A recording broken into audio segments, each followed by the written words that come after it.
Thank you to Blackology Coffee Company for sponsoring this video. Take 10% off your next order at Blackology Coffee Company by using the link in the description, www.blackologycoffeecompany.com/Angela.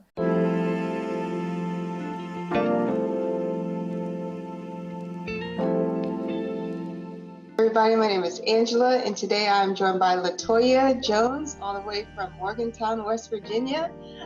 She is the owner of As It Should Be, which is an eco-friendly skincare line, and she also owns Black Business Now, which is a magazine catering to Black businesses, as the namesake suggests. So thank you so much, LaToya, for joining me today. Thank you for having me. Thank you for having me on the show. I'm excited. Awesome. So we have already kind of met previously and talked, but I want you to kind of, explore with me and with the viewers a little bit of your background in starting As It Should Be and a magazine in Morgantown, West Virginia, where you are not from and where there aren't exactly a lot of people that look like you. So how did you what was your journey in starting these two businesses? Well, the first one was a little bit more like in-depth kind of thing. The As It Should Be, I started out with makeup. And everybody was like, "Oh, your skin's so pretty," and blah, blah, blah. And I was like, they were like, "What do you do?" And I was like, "Well, I'm like a skincare fanatic." So I decided I was going to start a skincare line, an eco-friendly skincare line, because after going through my master's degree program, I was in depth with the CDC and the EPA, the Environmental Protection Agency, and I was like, oh my God, I want to do something that contributes to helping fight against global warming, to do this, do that, and that. So I did research about veganism and vegan products and so forth, and how it helps with the environment. So I was like, okay, I want to do that. And I was born with Poland syndrome, and then I decided along the journey of having my business, I decided I was going to go ahead and get reconstructive surgery for my Poland syndrome. So reconstructive surgery the first time. Unfortunately, there was difficulty with the surgery, complications with the surgery. They burned a hole through the top of my breast when they were doing the reconstructive surgery, and then it revealed the implant.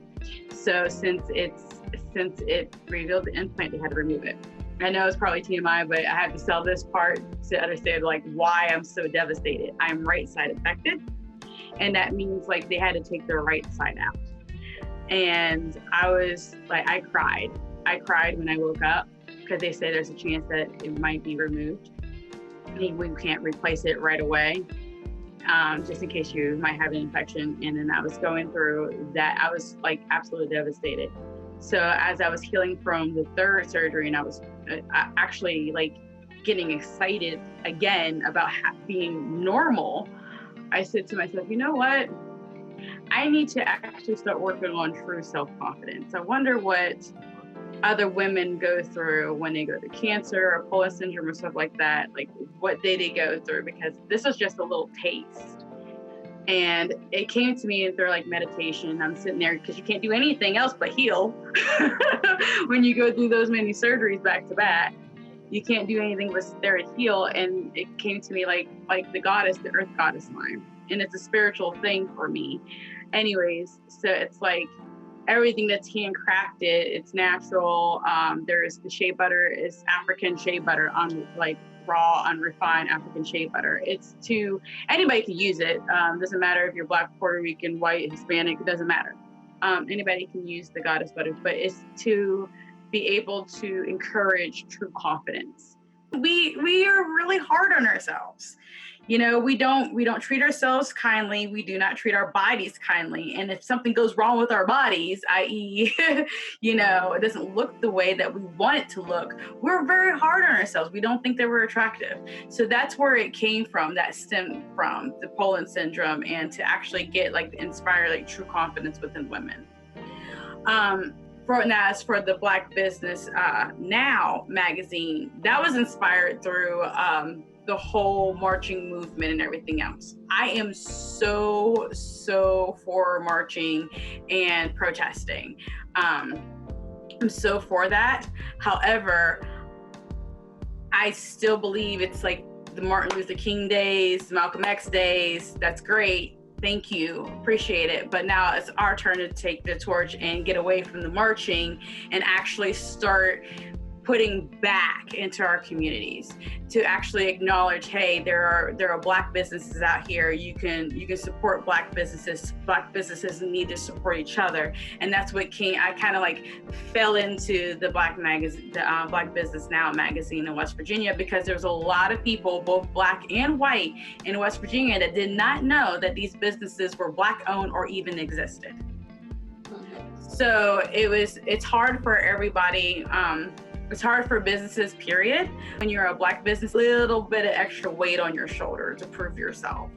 And this platform gives the Black businesses in West Virginia a little bit of a jump and say, hey, we're here and this is what we do. And if we're here to serve the community, and hey, come support us, you know? Yeah. So you touched on like a couple of different things that I want to like address in this. So like, what a lot of people think of as, you know, protest is marching, right? But I am a firm believer that protest is just as much marching as it is the way that you spend your money, the way that you spend your time, the spaces that you occupy, whether that's a magazine, a storefront, a certain area that you service in your business, all these things. These are also a form of protest. Just existing is a form of protest. So I feel like, and I don't think my podcast has been immune to this, I feel like sometimes in a lot of ways business owners, they stand up and they say, do what you love, make a career out of what you love, you know, all these things. But they also kind of say, well, like if there's no market for what you love, then there's no career, right? So what do you say to people who feel like, you know, maybe they're in an area where they're in a small town, or they're in a place, like you said, where they really just don't have as great a connection to resources or services in their area, but they have an idea, they have something that they love, and they are trying to find a market for themselves. Your market first, and everything else will come around that. People say research your market and see if you know, if there's room for it. There's always room for something, okay? But you just have to be able to understand your position in the market. When it comes down to like shea butter, everybody has shea butter, but what people don't have is the sustainability. They don't have women that are actually Black owned at the top, you know, of those types of companies. That's another thing. And then you have handmade skincare gets. Those skincare products are going to be handmade. You're just going to be on a back order. You know, if we're up multi-million-dollar, still going to get piped how we started. That's how it's going to go. And that's how it's going to end. So, you have to understand your position, what sets you apart from everybody else. That little hole when you research your market to be able to have that position. So if you're making soaps, there was a soap company that makes soap specifically for men. All natural soaps for men, because everybody knows Bath and Body Works and all that good stuff, but there wasn't enough market. There may be 335, maybe to 3,500 that says, hey, we're going to just dab a little bit for the men. And this company did it with like, hey, we're going to go all the way around the men. So I say to people to research your market, because there's room for you. It's just, you just need to know where your position's at. Even if you're in a small town, we're in a very good age where we can reach out through Google. We can reach out through Facebook. We can reach out through emailing lists. We can gather information just by staying at home. And COVID kind of proved that, how we can go, maneuver online and so forth. So if you're in a small town, it shouldn't matter, because you're part of a global economy. If you are online, you're part of the global economy. Yeah, I like how you put that. I think like because of the internet, these barriers to accessing different regions and different markets is not as difficult, and the definition of a market is a lot more fluid than what it has been in the past. And again, like, there's also an argument to be made that it's hard when you're in an oversaturated market, but you have to choose your hard. You have to choose like how you're going to one, see yourself as a business, but also see your audience as like your clients and your customers and how you can best serve them. So I think that's like a really interesting perspective for sure. So being in Morgantown, Virginia, you're not from there, right? I originally grew up in Ohio, but it's only like an hour away. So like my father, he graduated from Wheeling, West Virginia High. So it was inevitable for me to be in Morgantown, West Virginia. It was just inevitable. I came down here with my children's father and went to school and just decided to stay here after we split. So yeah, because I just think it's a very good area because there's no skincare company here. There's plenty of factory room because it's Morgantown, West Virginia. They have industrial lots everywhere to be sold. Like they're open for business, but nobody wants to come in and do that. And I was like, I'll do it. I'll be the first. Let me in. You know. So yeah, I just decided to stay here and grow here. Yeah. So I guess like twofold question then. So like you have a lot of connections here in the Raleigh-Durham area, but you like have never been here, you know what I'm saying? You just connected with these people on the internet, right? But then you've also kind of found your niche within this like small local market that is virtually untouched right now because it's not a place where people think of as like an entrepreneurial hotspot, right? So you kind of have like the best of both worlds. Like you have your own little world here, but then you also have like this like virtual world that is an expansion of your business, right? Yeah. And the way that I think of social media is simply an extension of my business. Even without social media, we would still have a business and just may look a little bit different.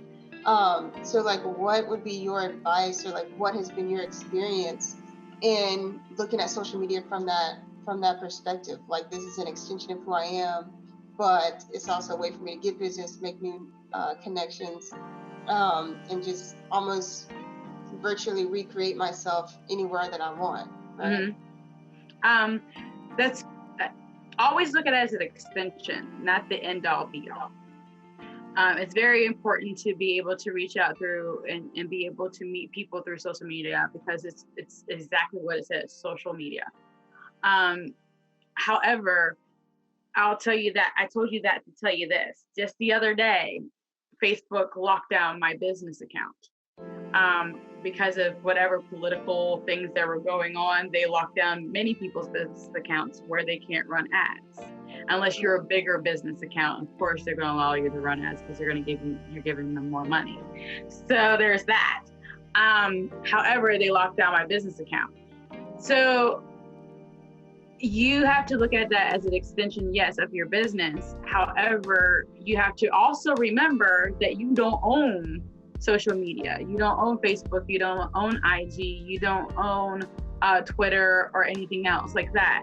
So you always have to have a backup. And I think social media is a way that you can meet new people, talk about your product or talk about your business, but collect those emails. You got to collect those emails for the email list because no matter how big or how small you are, if you ride on social media too long, just like they did to me yesterday, they can literally shut you down when you can't run or reach anybody else. So you want to have something back up. And I'm pretty sure that Google and MailChimp will never say, oh, okay, by the way, we're just going to shut everything down because everybody knows they're going by email list. So they're not social media. They're like, okay, email list. But it's always good to remember that that's a stepping stone. Getting your business out there is a stepping stone to be able to meet people like you, to have an extension to people in Missouri and have people in New York and so forth. But actually, like, depending on it or relying on it my advice would be a no. Don't rely on it. Always have a backup plan. Yeah. And that's like super interesting too, like in the age of TikTok, where it's like for like a month there, it's like flip-flopping, like is it going to get shut down, is it not? And then all these people who are finding like this viral success on TikTok because the video reach, organic video reach at that on TikTok is like unlike anything any other social platform has. And so like especially like younger people, and it's like myself and younger, like dumping a lot of effort into TikTok, and then like they're all about to see that like crumble before their eyes. So, yeah. Because they don't own it, like somebody, whoever owns it, you know? And so people are like frantic, but like they learn a valuable lesson very fast. Like don't dump all your eggs into one basket, because if that basket leaves, what do you have left, right? Absolutely. Outlets to reach your customer base. That is my biggest advice to any online business or any business that's brick and mortar. If you're gonna have a brick and mortar business, I mean, some of you just can't get around it. I mean, I need my hair braided, so I can't buy and automatically like it's in my hair. It's not. We're not that. I mean, we're advanced, but we're not that. You want to actually start doing this when you're a brick and mortar, just like as much as if you're just an e-commerce. People hate, like I know people look at Kylie Jenner and she has an e-commerce brand, and that's, to me, that's the smartest way to go, is to have an e-commerce brand, because you don't have the big overhead. You just have your web provider and maybe paying some money for your email list and your inventory. Mm-hmm. So you don't have the big overhead. Of course, she has a little bit more. She has, the business and, people, supervisors, management, all that good stuff. But when you're starting out, it's best to not have overhead. And it's best to go through social media and online. And it's best to have backup plans all over the place. Yeah. We definitely saw that in this pandemic. I don't know how long we're going to be saying that. I really hope I can stop saying that like very soon.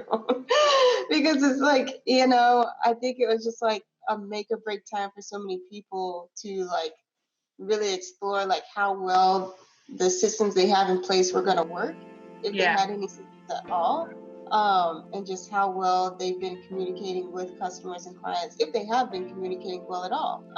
So it was like trying time for everybody, and so it's kind of like, yes, like this information is helpful now, but like there's probably some people who need to see this like 9 months ago. You know what I mean? Exactly. It's like when there is a lot of I remember before I went into business for myself, a lot of stuff could have been done at home, and I even offered. I was like, hey, I know secretary work or office assistant work can be done at home. Oh no, it can't be. You want to be available. I'm like, well, it makes it easier for you to use the offices for other, people who are getting a little paid more to have to be there. And then you can use this secretary or the administrative assistants. They can do it from home, because it's usually the ones that are making money on the side, or they're single moms or something like that. They're going to school themselves online. So that gives it a little bit of a leeway for everybody.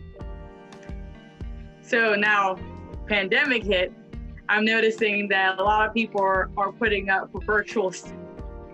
I'm like, wait, time out. The same company that said, hey. Exactly. Now we're social distancing. Now you want a virtual? Okay. Exactly. Yeah, I don't know. A lot of stuff can be done from home, but and they're finding out it's a lot cheaper to be done from home. I look at it this way: no matter if the pandemic, the pandemic's gonna cease, but I'm just gonna have a building for inventory and making my shea butters. As far as people always coming into work, no. Now, if you're not one of the people making the shea butters, if you're not on that shift, then there's no need for everybody to be in that office every single day. all day long. Maybe once or twice a week, regroup, and then outside we can regroup over Zoom. Like there's no reason why I should pay so much money for electricity, water, and so forth for what? Everything that everybody can do at home, and I can just extend, hey, if you don't have internet, I'll give you a voucher for your internet. Yeah. Because you're using it to work. Yeah.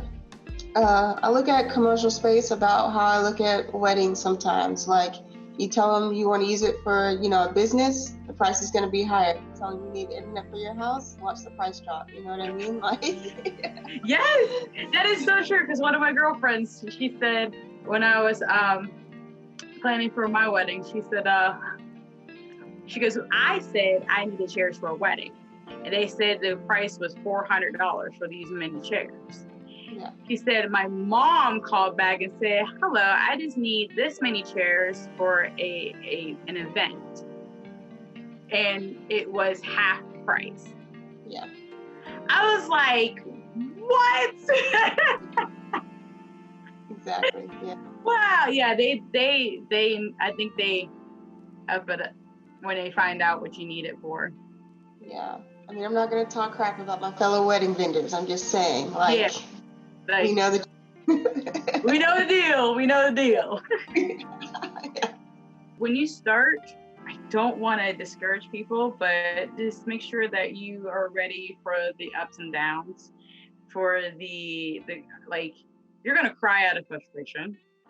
You're going to be happy when you get a sale, and then you're going to be in survival mode, and then you're going to be depressed, and then you're going to be happy. You're going to see a lot of problems going through. My advice is that try not to allow your business circumstances to rule your emotions, because they're going to be up and down. Very few people, even though that I am in different Facebook groups, they'll say, oh, I have $171,000 in sales, and I have this in sales, and I have that in sales. And I'm over here like last year on my first Black Friday, I only made $19.99 in sales for my first Black Friday. So I automatically thought I was doing something wrong. Does that make sense? So don't look over at somebody else's garden when you're in those types of groups. Don't sit there and say, look what, oh my God, I'm not doing $171,000 in sales. I only did $19.99 in sales. Look at what you are offering your people. What is your market? What does your market look like? What problems are you solving with these people? Because people like, oh, I can get shea butter anywhere else. Well, this is whipped, unrefined shea butter. It doesn't have anything. It's not bleached. It's not nothing. It's actually piped in a jar for you when you order it, period. It's not sitting on a shelf for months at a time, period. So that's the kind of clientele that I'm pushing towards. So you got to know what your product quality is. You can't just look at somebody else, because my coach, that's another thing, get a coach. Because my coach tells me, she said, they're selling hair, you're selling shea butter. Totally different industry. And she even knows, even though she's not a Black woman, she even knows that Black women are going to buy hair left and right. It's just that market, it's just that industry, because it gives you that, like, say, hey, I got this professional polished look and so forth. It's a little different. We already understand the psyche. You got to understand the psyche of the product you have as well. So now I'm throwing out a lot of stuff. Don't go up and down with your business, with the emotions. Understand your product, understand your market, understand your customers, and believe in the quality of your product. I could write a whole book about starting a business in West Virginia, because, oh God. You just need to buckle down, get ready for the ride, because it's going to be a ride for at least 1 or 2 years. Yeah. Until you get your footing. Like this Black Friday, everybody was asking for the email list. Okay, cool. Last Black Friday, I had 3 people on my email list, and people literally forgot about me. Like literally forgot about me. And that's another thing. That's the most important advice. If you don't remember anything else I say, remember this: everything that goes wrong with your business is your fault. Period. If you have 1,000 people working under you, you run into business and somebody messed up your formula and resulted in like $50,000 of returns, that was your fault. If a case doesn't get taken care of, that's your fault. If a customer is not happy with one jar because you messed it up, it is your fault. Anything that goes wrong with your business is your fault. And I know that sounds very mean and like, I guess, blunt, but the sooner you can understand that you are 100% responsible at how your business flows, the quicker you can grasp to make it better. So you don't end up like one of these businesses that go under. If you need to fire that person, fire them. If you feel like you need to hire that person, hire them. If you feel like you need to go public, go public. If you need to stay private, stay private. It's your choice. And you need to be able to understand that you own that choice as a business owner.